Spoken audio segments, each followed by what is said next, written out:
just a bloke in a bar.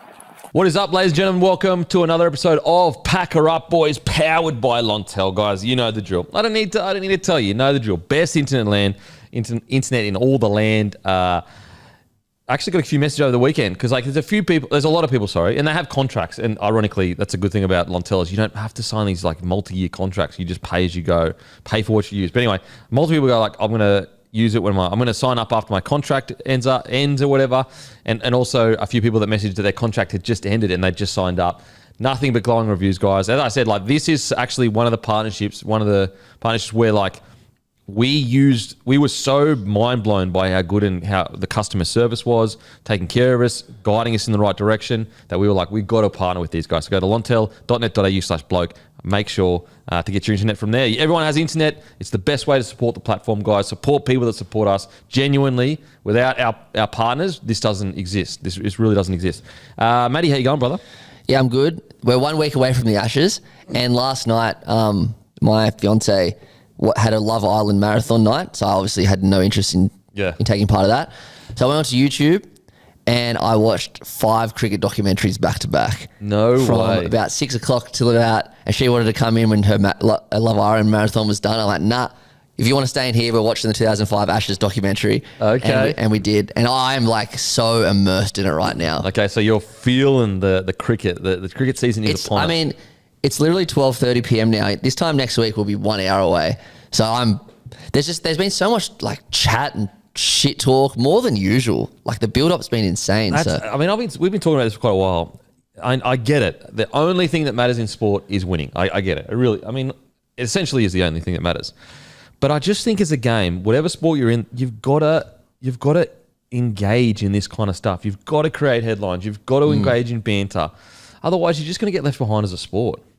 Yeah, I think the credit to the Englishmen, and like I'm not going to say that many times this summer, but they really have lent in, especially their ex-players as well. Like I saw like Monty Panesar, one of their ex-players, just came out today and said the English people have got to make Steve Smith feel guilty about, being guilty about his standing in the game because of what happened to Sandpaper. Yep. Obviously, Stuart Broad hasn't shut his mouth, which is great. I actually love listening to his podcast, which is something I thought I'd never say. The great cricketer had Ben Duckett on, an Englishman, the other day, and yeah, full credit to them. The Aussie boys are chatting too. Then obviously all the ex-players are coming out with their opinions. Tensions are high, I think, because of how crazy the last Ashes series was with the whole Bairstow thing and the feeling towards. And England genuinely think they're going to win this Ashes. So, oh man, it's a perfect storm at the moment. And I saw a video that Ben Stokes, I was going to say Bear Stokes. Bear Stokes, Bear Grylls. Ben Stokes. Yeah. So Ben Stokes, there's footage of him taking a 6-wicket haul, I think. Yeah, yesterday. But he's embarrassed. It looks like he's embarrassed. Well, so the scorecard says he got 6, and it's against their like B team, and you're like, okay, he's probably their best bowler, to be honest. So you're like, okay, and then I looked at the footage. Good player. Oh, he's a freak. Yeah. He literally ripped the Ashes from us at Headling a few years ago. But then you saw the footage, and they're all like catches out in the deep and stuff. They're not even like the Australians aren't going to do. It's like it's basically a reserve grader being Ben Stoked about storming over a local leaguer. You would agree. Now, I know it's not local league because it's their B-side. Yeah. But it's not top tier. Yeah, and it's on like a shit random club deck. So, I don't know. Did you think he looks embarrassed, though? Like, not embarrassed is the wrong word, probably, but like a bit like, oh, fuck. Well, give me some good work here. Yeah. He wasn't like stoked about the wickets, put it that way. Because you can see the video every time he'd be like, yeah, like that, which is usually a sign of like. And I don't. Just look, I know I'm only going off the wickets, but it doesn't look like they bowled extremely well. Like there was no, genuine wickets where they were kind of like edging or getting fucking bowled or LB or anything. I'll get it up again so I can get a better look at it. But so I mean, it all adds to the yarn. And look, to be honest, we're probably just talking utter nonsense. Like, probably because we're just taking off what ABC Sports showed us. We watched 10 balls out of a whole freaking day. Yeah. But he definitely look. I'm no body language expert. That doesn't look like it. Have you seen it? Yeah. And he literally went like that. He looked at his mate and went like that. Yeah. Again, look, maybe we're those typical Aussies that look, maybe he always does that. I don't know, after getting a wicket. But if just from don't know much about cricket, well, I mean, I know a lot about cricket, but you know what I mean? It looks to me like a guy that's like, are you serious, bro? Like, give me some good work here. I reckon there's that, but also like if you're getting a wicket and celebrating against that team, you're gonna look 100 times worse. But there's a difference between celebrating and going. He literally goes like this in one of them, covers his eyes and puts his head down. And then one of them, he does that, then looks to his mate and goes like that and shakes his head. Yeah, it's probably like, I reckon that screams it was a shit ball and somehow that shit got a wicket. And he did it multiple times. Okay, interesting. Because like he's their attack really, isn't he? He's their whole team. So Seriously. it's like if he's a bit confidence not that high right now. I mean, what else? I am worried about him though. Like with the ball, he's no doubt their biggest threat. He's ripped us a few times, hasn't he? Well, he's ripped us with the bat. Yep. He was the best bowler for England against India in the recent series. Like they have Archer and Wood, but Archer's played like 4 games in 4 years or whatever, and Wood's always injured. Like I think they played 1 game together or something like that. Whereas Stokes, he's their main guy. Obviously, he's not the main guy with the bat, but he can be if he wants to be. So well, yeah, as I said, like maybe let us know in the comments, guys. People that watch cricket know a bit more than me. Well, there's not many that know more about cricket than me. Does he always do that? Is that the way he kind of his body language is when he does take wickets? Because it's just an absolute fringe cricket watcher, total like crazy casual. The body language suggests to me that that's like him going, "Oh my god, bro! Like, okay, cool, we scored, or sorry, we got him out, but like, it was shit. That was bad. Yeah, that was bad. Like, we need some good work here, and you're pinging them for my."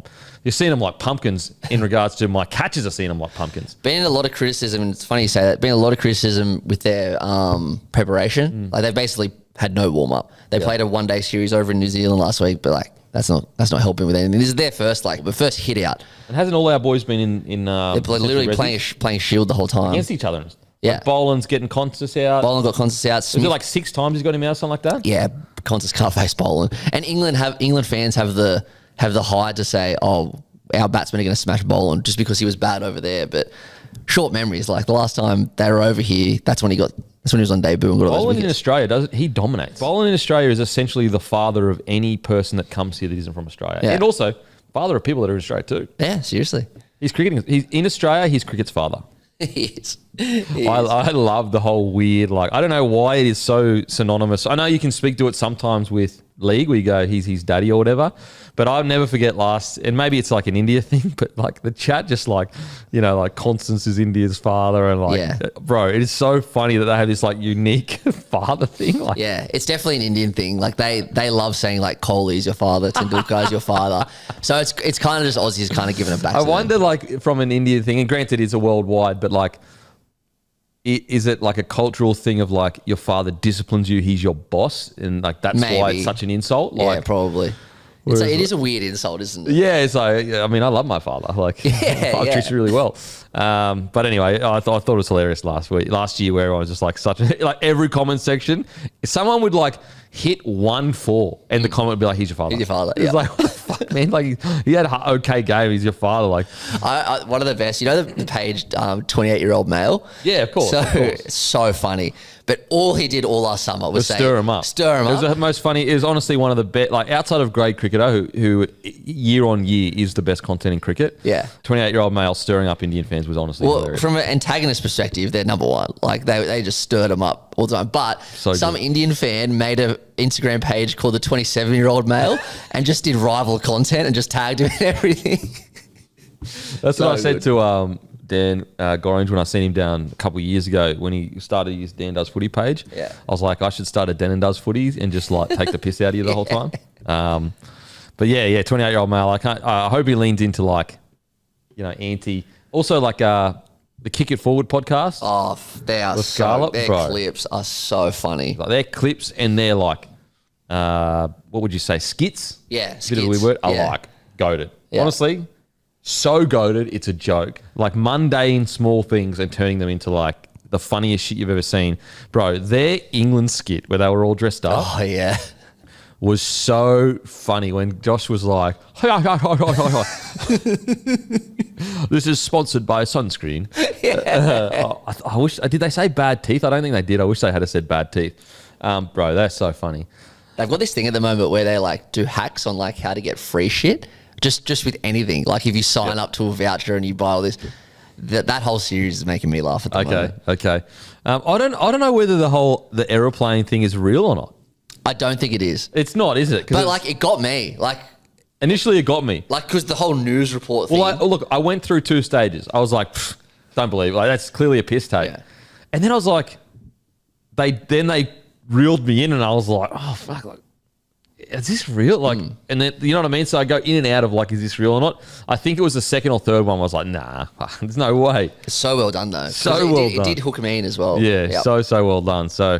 I don't know why it's so funny, the plane watching It's thing. just so stupid. So dumb. What was he? He was like, when planes fly, like they fly, and then when they're on the ground, they're grounded.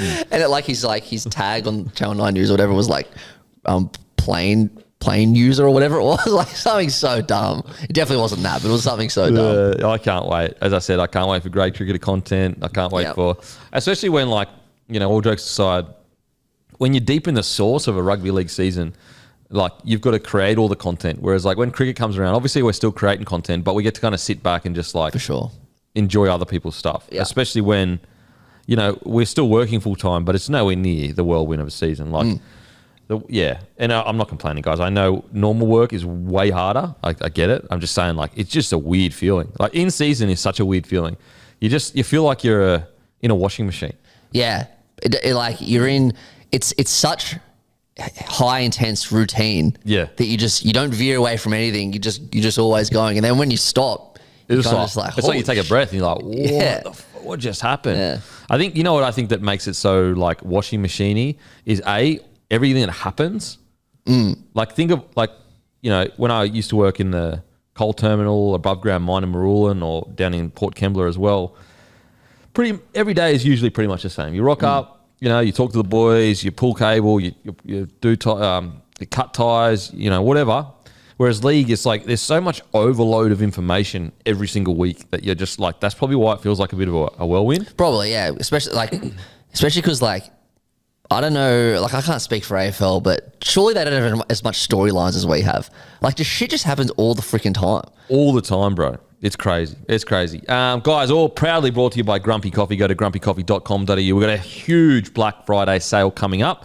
Goes from the 19th, I think, to the 24th to the 2nd. Sorry, 24th to the 2nd. You don't want to miss this, guys. I think it's the biggest Grumpy sale we've done. Do not miss it. Magic Round got announced. I'm pretty happy with everything. I will say the Broncos-Warriors clash is going to be psycho. Yeah, so the Warriors played the Cowboys last year at Magic Round, and I'm pretty sure it was the 7:30 game on Saturday or the 5:30 game.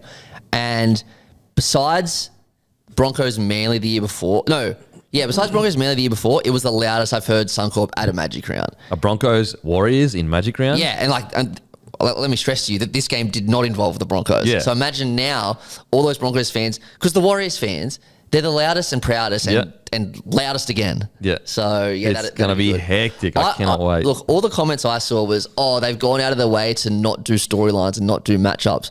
Well, that's proven to have worked because last year all the games were non-storylines, non-matchups, and Magic Round's still pumped. They do it on purpose. They do it on purpose. They're a business, and they're like, why would we waste these storylines for a weekend where we know people are going to rock up anyway? Exactly. It's kind of like round one too. Yeah, I like it. I think it's a good idea. Why? Like if South Roosters was up there, I'd be filthy. Yeah, I would say though, I'm with you in regards to Magic Round. However, I used to love Broncos Cowboys round one. Oh, sorry, I'm not talking about round one. Round one should be I know. rivalries. I'm saying, I don't think it's a rule across the board I can get on board with, but I do agree with you. Don't waste it for Magic Round. You're already pumped as to be there. Yeah, no. Sorry to make it about South again, but I like South Roosters round one. Yeah, it's the best, bro. But Broncos Cowboys round one as well used to be like, I have no interest in Queensland, and I used to look forward to that. Like, so sick. I think all neutrals fans kind of like both those games. I don't know why they don't do that, but whatever. So Sharks Doggies, Rabbitohs Dolphins, West Tigers Seagulls, Roosters Cowboys, Eels Storm. Jeez, don't get Eels, just get shoved. So is this round? This is Magic Round. This is Magic Round. So they Eels Storm twice. They get round one Storm every year too. They're basically walking into a guaranteed I think L. it's 3 the last 4 years they've got Storm. That's fucking bullshit. You're walking into and I'm not saying that just because it's the Eels. I'm saying essentially anyone that plays Storm round one, you're getting an L. Well, everyone is. Then you got to go to Magic Round and cop them again. Eels are getting. I mean, I haven't looked at their bigger draw, but in regards to the big rounds, they're getting shafted psycho, bro. Like if you're an Eels fan and you saw that round one come out again, you're like, why? Like where's the rivalry, bro? Like, Yeah. there's no rivalry. There's no rivalry here. We just get pumped. Do you remember a few years ago, I think it might have been 2019, and Pappenhausen just destroyed Para at Magic Round. Absolutely I remember that. I think I put 60 on it. Yeah. What do you reckon about the minor premiers getting shafted from Magic Round? Mate, we're about to get into it. But we're just going to go Titans, Knights, Warriors, Broncos, Panthers, Dragons. I mean, it really is the Warriors, Broncos. It's like hectic there. Good that they've identified that Broncos should play on Sunday, because a lot of people go home on Sunday, so they need the big crowds Keep there. them there. 4 o'clock though is Arvo 42, which is good. Yeah. Okay, Raiders miss out. Wow. I got to say, like, this is a hard one because I don't know what the system is for the Magic Round, but when you win a minor premiership, you should be playing every game that is big. And what was the best Magic Round moment last year? It was Kyle Weeks winning in Golden Point I just against the Storm. look. I get it. It's a business. I totally get it, and I understand if you looked at some of these other teams, like, you know, can you not do Titans? Yeah, they're Queensland. You can't do Tigers because they're the bye round one. You know, Magic Round chose to sit. Seagulls chose to sit out last year. That's where I kind of go, do Seagulls. They chose to sit out last year. So why you should be rewarded for that? They shouldn't be, okay, yeah, now you get back in. It should be, okay, well, if you choose to sit out the Magic Round, then if we're struggling to find someone to go in that spot again, you're going again. Yeah. Maybe they just said we can't do it again. I think, man, like, could they do one of the teams that are in Vegas? I know, yeah, like one of the teams, like Eels even. I know, like, Eels are a big club or whatever. Yeah. But, like, I think if you said to Eels, listen, you don't have to play Storm on that big day. Yeah. I know they would have to anyway. I think Sharks are a big one. Like, they're a small club. They're tiny. And I know they had a good year, but they didn't have a good... I know they ended up beating the Raiders in the semis, but the Raiders got the minor premiership. Like, You win a minor premiership, you should be at Magic you Round. should be at Magic Round. And I just think that, like, if that was any of the big clubs, it just wouldn't happen. Yeah. There's no way. And I think it's evidence again where, you know, the priority of business is, I understand it, to a lot of people, it's probably going to be the number one priority. But that's the thing with sport, is like, it's this weird mix between business, capitalism, and generating infinite growth and all that kind of stuff. But also, people don't follow it for that. Like, it is not just purely a business. Like, it's not just purely products being sold. It is a game. It is more than that. It is people as humans. It's love. It's passion. It's a hobby. You know, so when someone spends their money on rugby league, it's not the same feeling. Like, if I spend $100 to go see a game, $250 or whatever it is, with the family, that's not the same as me spending $250 to buy a nice jeans and a nice shirt. You know, these are very different feelings. Like, this is me spending $250 on something that is very close to my heart, that I've loved forever. That is more than just a product. This is just a product to me. And so it is a weird balance, but I just don't think it's a good look. The Tigers situation, then you add on the Raiders situation, winning a minor premiership and saying, oh, you won the minor premiership. Oh, by the way, you're not in Magic Round. Essentially, outside of finals footy and that, and obviously Origin's different, the biggest round of the year, I just don't think it's a good look, to be honest. I agree. I think it's a terrible decision, and it's dumb. I think it's dumb because Raiders are one of the best teams to watch. And they last play year. super exciting footy. Yeah. Why can't, like, the Cowboys are going to Vegas? They missed the finals last year. Like, why do they get to go to freaking Magic Round? Look, I'm with you. Like, I get that they're a Queensland side, but it's like, But like, you're going to Vegas. But like, I'm pretty Titans sure. even. I know they got a buy first round last year, But I'm like, pretty sure Sydney's closer to Brisbane than freaking Townsville. fair. That's a good point. And, like, you know, look, I understand you could probably never not have Broncos and the Dolphins just because it's in Brisbane. Yeah. And also look, it just would be strange not to have Broncos and Dolphins because it's like literally their hometown. But like Titans and Cowboys, if you're that much in a pinch where the decision is minor premierships or these Queensland sides, I think you've got to cop that, okay, yeah, they're a Queensland Absolutely. side. But it just doesn't, it's not a good look. It really, the message that has been sent with some of these decisions, and I get they're hard, I get that they're way more in-depth than we thought. And you know what else is crazy? They beat the freaking Melbourne Storm last year. Yeah, in Golden Point. In Golden Point, match of the, like, outside of, you know, the Penrith game that they won and obviously the finals.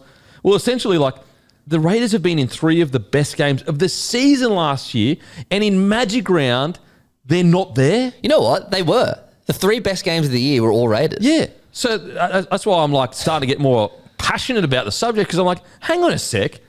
There's an argument to be made that they are the exciting ticket to watch in rugby league right now. Like, granted, I understand the Broncos with their finals run or whatever, they were doing this in Magic Round. Bloody, during Magic Round, the Broncos' whole season was going to end. Madge was on his way out during Magic Round, apparently. Yeah, Cleary repeated that try in the grand final, and everyone's like, and Penrith pumped him after not having won a game for weeks. Yeah, like what are we talking about here? That's crazy. Now that it all like falls into place, I'm sitting there going, it's actually insane that they aren't there. Insane. Like, what reason could you possibly give that Canberra Raiders, other than, and like, what's weird is like, so they're financially quite a strong club. Size-wise, they're not the smallest club. Like they'd be like, I'd say bottom 8 in regards to size, maybe middle of the road. But they're not so small. Yeah, it's actually an outrage. But like, they're a club. They've got such history, right? They killed it in the 90s. They've had recent success without winning a comp. Like, they were in the grand final in 19. They got the minor premiership this year. They had the game of Magic Round last year. They had the 3 best games of the year. They don't deserve to be treated like this. 100%. And this isn't even a fairness thing. This is like, so the Tigers one was all about fairness. It was like, okay, yes, are they a smaller club? True. Yes, they improved last year, but they're still, a bottom tier club per se. Granted, I think they're improving. It's been great. All that stuff. You guys know.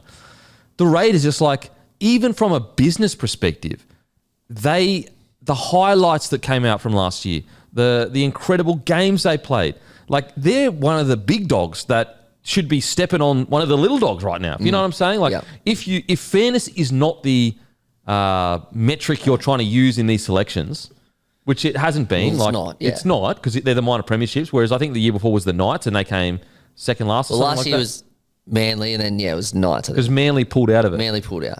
So, if anything, Raiders are a team that have enough success recently to do something unfair to a smaller team. You know what I'm saying? Yeah. If that's the metric you want to use. So, even, I don't get it. I don't get it.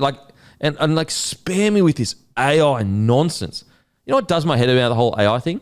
It's such a kicking can down the road kind of comment. Because basically what you say, we let AI do the draw. Yeah, guess who made the decision for the AI to do it? Yeah. Yeah, you're putting the prompts in. Look, I gave him the gun to kill him, but it wasn't me. Yeah. But I told him to, and I gave him the gun. But you know what? I pulled the trigger finger for him. Like, they didn't put 17 names into an AI machine and said just make a random draw. No, like, they've obviously put South Roosters here and there. They've put big games here and there. Like, there's prompts and there's also filters. On top of we disregard all that.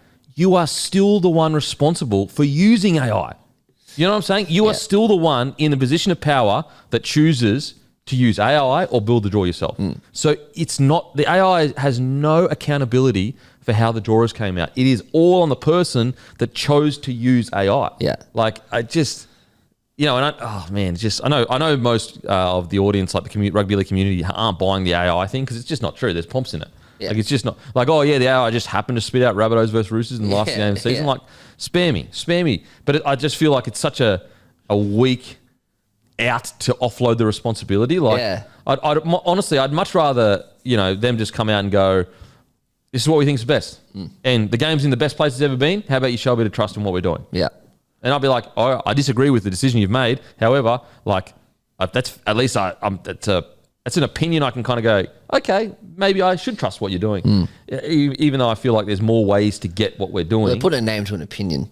Whereas this whole AI thing, it's like, bro, the AI didn't just walk in one day and go, I'm doing the draw, and if you don't, I'm going to kill everybody in this room. It's like, no, you're the one that's using the AI. So what kind of AI is putting the minor premiers out of the biggest round of the year? Insane. And also, it's not like they're a tiny club. Nah. And they've got a bunch of stars in the side. And they play super exciting footy. Like, they're not grindy, they're not boring. They're a lot of offloads. They got one of the best front rows in the game. One of the KL Weeks, one of the best fullbacks last year. Their forward pack is the best forward pack in the comp. Yeah. And Ricky Stewart is just entertainment by himself. Entertainment. Imagine if you did Broncos Raiders Magic Round, something like that. Oh. With the whole Madge Ricky rivalry. Yeah. So the more I think about it, the more I'm just like, that's crazy. Put it this way, I almost feel like the Tigers one just sucks because it's 2 out of 3 years. So it's just like, but if you just isolated this year, you'd almost say the Raiders one's more ridiculous. They won the minor premiership. and they had 3 of the best games of the year last year at like Magic Round. It's called Magic Round. It's supposed to be this most entertaining week of all time. Yeah. We don't have one of the most entertaining sides there. I think the Tigers is worse because it's just blatant disrespect and blatant bullshit. But you can't have the minor premiers missing Magic Round. It's ridiculous. Craziness. And also, it's not like it's a boring minor premiership side that like grinds wins out. They play the most exciting footy, you could argue. I don't get it either because like the stadium's gonna be full no matter what. So like, who cares? As long as you have Broncos there, as long as you have a few of the big dog clubs there, it'll be full. So like they're happy to put all the shit all the shit matchups on. Yeah, but they're not like if they wanted to get more eyeballs, then put rivalries on, which I don't agree with. But I'm just saying. Yeah, it's a good point. Yeah, like what's the logic behind it? Because it's not like if Raiders were there, they have less fans there or something, or they're not going to be able to fill the stadium out. They sell it every year. Exactly. So that makes it even worse then, because you're like, it's the minor premierships. They've earned the right to essentially choose what they want next year outside of the premiers, which obviously... You're in the top 8. You should get round 1 and you should get Magic Round. Yeah. That's it. At least top 4. Yeah. Oh, at least minor premierships. at least minor premierships. Oh, lucky they got that $100,000 or whatever for winning a minor premiership. That went a long way. Powered by Ashley Mazda, guys. Used cars, doing a sale right now for Bloke Club members. If you need a used car, give Luke your message, LDC_01. Give Ashley Mazda a follow. Incredible partner, been so supportive, guys, so get around them. Kolomatangi, Eels are reportedly going to go huge after Keon, according to Brent Reid. According to the Sydney Morning Herald, the Raiders are also in the market for him. Bro, what the hell, man? That makes me nervous, the Raiders. The Raiders, like, they are, like, so toey for forwards, they can't help themselves. If you're a top-tier forward and you go on the market, Raiders are just like, I'll move heaven and earth to get you here. But, like... They love it. But, like, what a signing that would be. Oh, bro. Him and Tarpon in the front row. Because Papali'i, he's gone after this year, you'd imagine. Yeah. Well, he's nearly gone last year. Yeah, well, he was going to retire. We thought he would. So having Kolomatangi there for the next 5 years, bloody hell. They can afford it. That's what's insane about the... Exactly. Like, they absolutely can afford it. They don't have anyone on $1 million, man. Yeah. They got, in the top, what was it, in the top 100, they had like one player. They had one. The rich list, it might have been top 50, but whatever the rich list was, they had one. It might have been 100, I'm not sure. And they won a minor premiership, bro. Yeah. So think about how much money they got in the cap right now to get a guy like Keon. The way they've managed their cap has been ridiculous. And like, what if you can get paid $1 million at the Raiders or 1.2 million at Perth Bears? Go to the Raiders, bro. Well, what made me nervous was Keon's comments when he was like, "I'm not all about max money. I want to go to a club that's going to win a comp." Mate, if he's getting $900K and the Raiders are knocking on the door, how can you not take that? Oh, bro, you'd have to. Like, unless South match it, but even so, like. South have a lot of potential, but the Raiders won the minor premiership last year. And also, like, I just don't think South would have anywhere near the money. Apparently, from what Mobsy was saying the other day, it looks like they have to do a bit of creative accounting in the next few years. Yeah. Mate, him down at the Raiders, I don't mind it. He suits their style of footy, super aggressive. And, imagine, look what he did with a lot of forwards injured. Imagine what he'd do in that Raiders forward pack where he's getting quick play the balls all the time. You know what I'm saying? Like, he was doing what he was doing off a pack that was essentially getting beaten. Well, he was the pack. Yeah. Whereas imagine him and Tarpon working together with that offload. It'd be absolutely amazing. Bro. Yeah. I mean, him and Tarpon that might be like, yeah, look, I'm getting hyped, so I might say something silly, but fuck, them at their best, bro. You're getting into Fish Liotta areas there. Like, and it's very different to Fish and Liotta because they're very much punch in, get down, do their job. But in regards to like hitting, spinning, stepping, offloading, tipping on, I mean, right now, would there be a better, more creative front row pairing? I know Tarpon plays 13, but essentially front row. Like, as a duo, no way. There wouldn't be anyone near him because Fish and Liotta aren't together anymore. But also, what I mean is like Fish and Liotta are very different styles of front rower. Yeah. Would there be a better pairing of front rowers that can step ya, can offload ya, can bump ya, and can go essentially 80 minutes? I don't think so because a lot of teams that obviously that Sharks have one with Adden. And Paddy's 13 now. Yeah, Paddy's 13. Tino's obviously by himself. Yeah, I don't think so. Hurry up, man. Holy. Hope not, but Jesus Christ. Jesus, that would be, I mean, I tell you what, if these young kids can kick on at the Raiders, they are going to be a problem for so many years. An absolute problem. Yeah, I'm not going to lie. I read that this morning and made me very nervous. I will say, one of the great calls of all time, I said before this all happened, I was like, the man you got to worry about, it's Keon. Yeah. Long time ago. But you were already aware of it, obviously. Yeah, I was just trying not to fucking listen. Code Sports, guys, go to use code BLOKE for a discounted offer, $49. Got a couple of things coming with Code Sports next week, so stay tuned for that. Especially you cricket fans.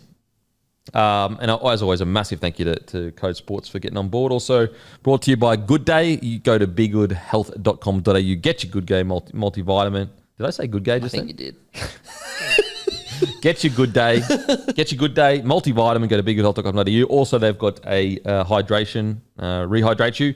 8 out of 10 people in Australia are apparently dehydrated. They've got the new daylights out, and I think there might be some new flavours coming out. Shout out to Good Day. ANZAC Test. New Zealand Rugby League wants the Kiwis to play Australia once a year. He believes bringing back ANZAC Test would be the right move. The ANZAC weekend is about national pride. It's not about club football. I've got to say, like, with everything that happened in the Pac Champs, like, we can't let this momentum go. Let's keep moving with this momentum. Even if it means we short the season a little bit. Like, it may not be this year, maybe not even next year, but, like... New deal. New TV deal. New TV deal. Let's lean on what this success and build into it, because it's the only way we're ever going to... If we want a chance of beating AFL, and I know we're beating them in the viewership at the moment, but really a strong chance of having that point of difference, if we can grow the international game in the Oceania area, that will be the difference. Having a rep weekend around Anzac Day, in my opinion, is a home run. You bring back the Anzac Test between Australia and New Zealand. God knows why they got rid of it. Probably too much footy, whatever. Bring that back. But then on the same weekend, have Samoa versus Tonga. Get a trophy together, name it whatever, someone from each team, and that can be their thing for forever. Yep. Imagine how big that rivalry is going to be. It'll be huge next year, but imagine how big it'll be in 10 years. And imagine if you go like Samoa Tonga is on a Friday night, 7:50, and then on a Saturday night, or vice versa, it's Australia, New Zealand, then it's Samoa Tonga. Bro, stop it. Yeah. And then you go Fiji, PNG on a Sunday. Yeah. Like have it, you could have 1 year just everything in New Zealand. Or like 1 year, bro. 1 year maybe the Australia games at Suncorp and the Samoa game with Tonga's maybe in Samoa or Tonga. Like yeah, you go over there, man. I tell you what, it would go off. It would go off. It's just a matter of like making sure these boys get enough rest. Oh my god, so much footy. I reckon that's a home run, to be honest. I tell you what was grinding my gear. I agree with you. Home run. I tell you what grinds my gears. So I was driving, and like when you're driving and there's like an intersection, not an intersection, but there's like a road that leads onto a road, but there's a traffic jam on yours, and there's a big build up on the road trying to get onto the main road. Yeah. And look, the usual etiquette is like one and one, just to be polite or whatever. Anyway, I was feeling so good today, so good that I let one go, and then I let two go. Okay. And the second guy didn't wave. And I tell you what, if you don't wave when someone does that for you, you're a piece of shit. Yeah. And also, I would get it if you're just busy and something's happening and whatever and you don't wave, because sometimes you can forget. But when you look me in my fucking eyes, when you look me across the beak and you don't fucking wave when I just did something really nice for you, I don't even know who you are, you're a dog. Do you reckon he thought that he like accelerated enough to stop you from doing it? No, he pushed in, but I allowed it to happen. You allowed it to happen. It was... so he's just a grub. He's just a grub. Because he was the second car. Like... I hate that. Like he was the second car. So it went, everyone was going 1, 1, 1. And then it got to me and I was like 1. And then I saw that he was like a little bit, I was like, all right, mate, I'll let you in. Not even a fucking way. Yeah, that's fucked. You're a fucking dog, bro. Yeah. Like how hard is it? Like how hard is it? Just lift your hand. Yeah. Like just that. But a couple of fingers. Bro, I wave even when I've got right of way and they haven't done me a favour, but there's a little bit of you go, I go, I would say, yeah, sweet. When people cut me off and I get angry, but then they wave, it calms me down. 100%. So someone in the same drive on the way here cut me off and I was like, this fucking... and then they waved. I was like, okay, you know what? Look, at the end of the day, like you cut off, then you wave, which makes you a bit of like one of those people that use my politeness against me. Like you're the kind of person that goes around and like does all this fuck stuff, but then acts nice after it. And most of society, because they're polite and they're trying to make the social fabric all work, they let you get away with it. So you're that kind of guy, but you're still better than the guy that pushed in and didn't wave. Yeah, that's just grub behavior. Yeah. I hate it as well, like in the most obvious ones where if you're in like a narrow street and it's kind of only room for one car, so like you're playing chicken almost, and then you decide to be the good bloke and you drive like head on past each other and then they don't wave. That drives me the most mad. because we have a street near our house which is like that, so it happens all the time. And like I always wave. Most people do wave, but if they don't, like I fucking piss off. Oh, like who raised you? Yeah. Sometimes when I go into like toilets in offices and I see the damage being done by some absolute fucking Neanderthals, I'm just like, who raised you, you fucking grub? I saw one the other day in our like gym bathroom, and like a gym bathroom is like extremely shared and it's very high traffic, right? Some dude in the urinal spat out some chewing gum and just like left it there.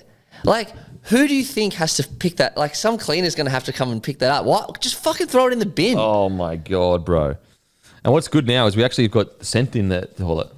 So it smells okay now when you go in there, finally. It was a fucking... But sometimes when I go into bathrooms and I see what someone's done, and again, look, in a public one, like, look, grubs are everywhere. You just got to accept that as humans. In like office ones or like ones where we're supposed to be civilized adults, I'm just like, it just reminds you that some people have barely been raised by adults. Like they truly were just kind of like let go to just do what they want with not even a single second to think that there's another human fucking being that has to use this. You wouldn't say that in Japan, right, where you went last year? Nah, because culturally, and granted, I understand that there's downfalls with a very conservative culture and uptight culture. Like sometimes it can be a bit grating, but like surely there's a middle ground. Surely there's a middle ground. Like there's Japan, which is incredible. Any public toilet you can use, it's clean. And when I say that, I mean any public toilet you can use, it is clean. Whereas here, you can go into office toilets that are disgusting. Yeah, and it's just like. Anyway, it's fucking... Yeah, it's fucking... Does my head in. Disgraceful. Huge fight tomorrow. Huge fight tomorrow. Massive thank you to KO. You can watch it on KO. It is Jack Della Maddalena versus Islam Makhachev. And you know what? I'll just got to get the time up because it's in New York. I think it might actually be like... Isn't it on Sunday? Sorry, tomorrow. Was I saying tomorrow? Yeah. Sorry, huge fight on Sunday. Apologies.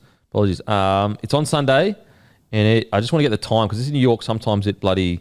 is earlier, I think. On my thing, it says 2 p.m. So it's later. So that means they might not walk out to like 5:30 or something like that. Anyway. Oh, yeah, because the whole card says 2 p.m.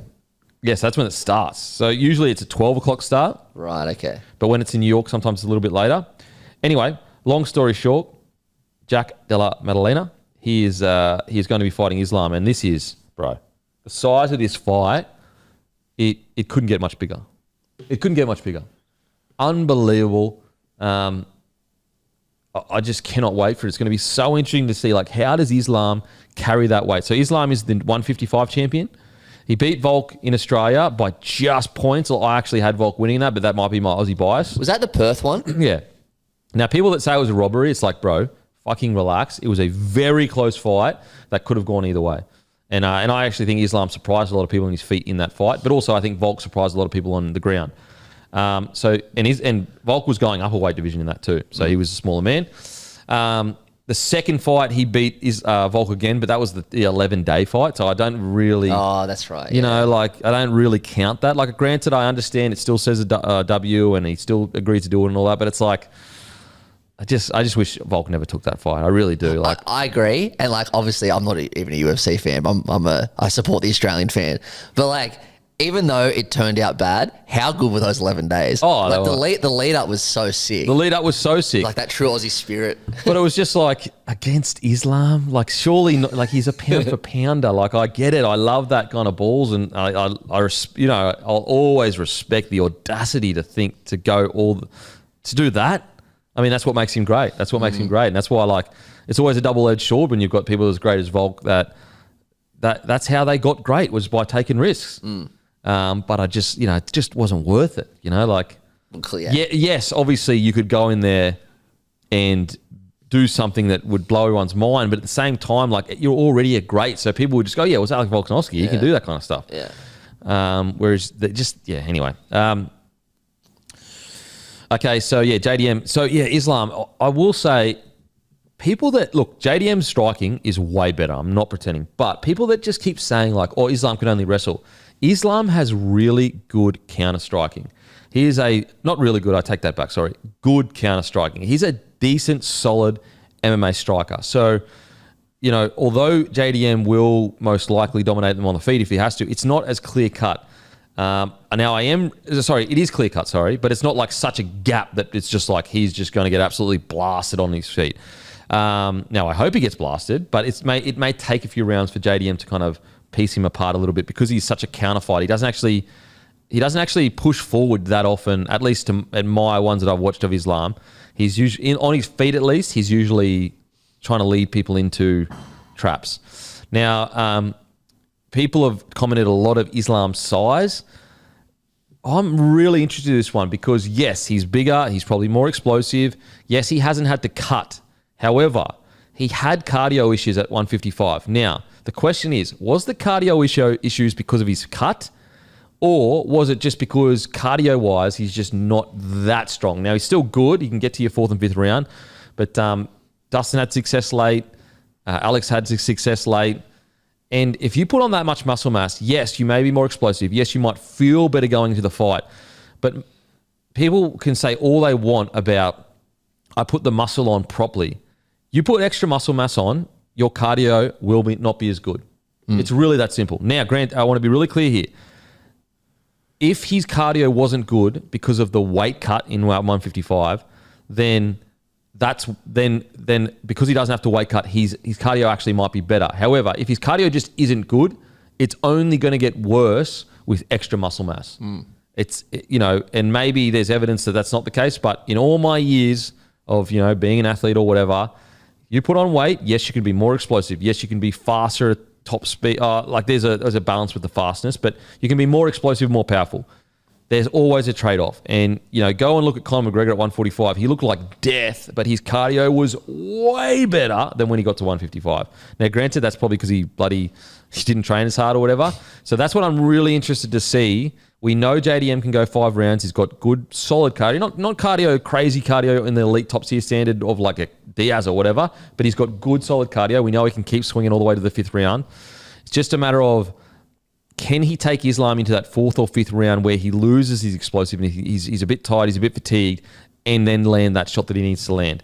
Now, in regards to the size, a lot of people go, they look about as big as each other.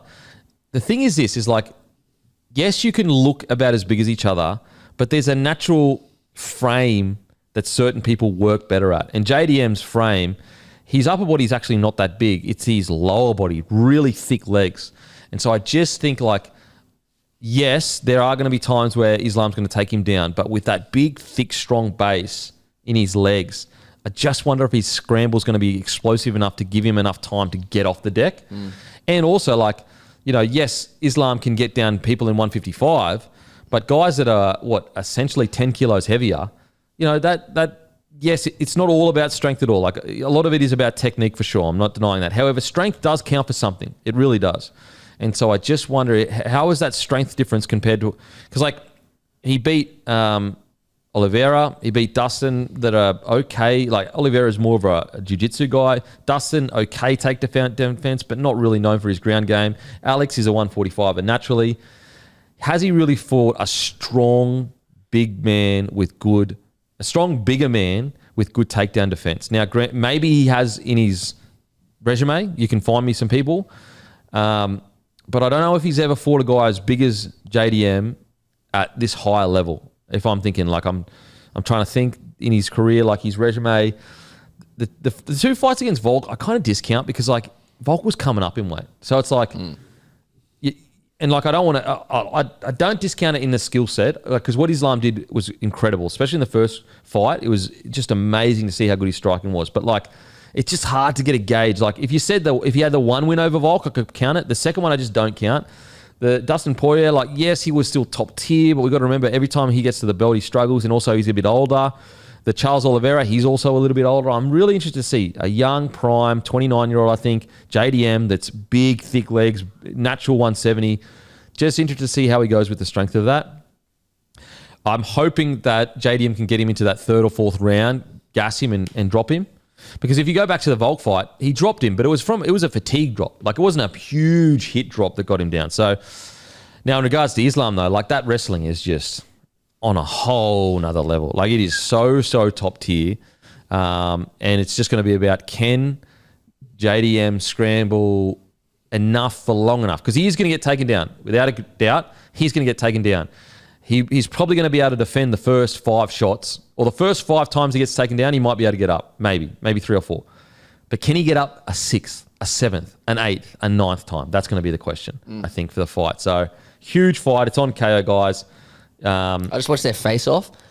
It's pretty funny. Like, they come together and then obviously they do the separate thing, but then JDM just didn't move, and then Islam didn't move, and then they just stand there staunching each other for like 20 seconds. So good. So good. JDM getting in dog mode. You can tell he's starting to get into that loopy mode where he just wants to kill, which is that's a fighter.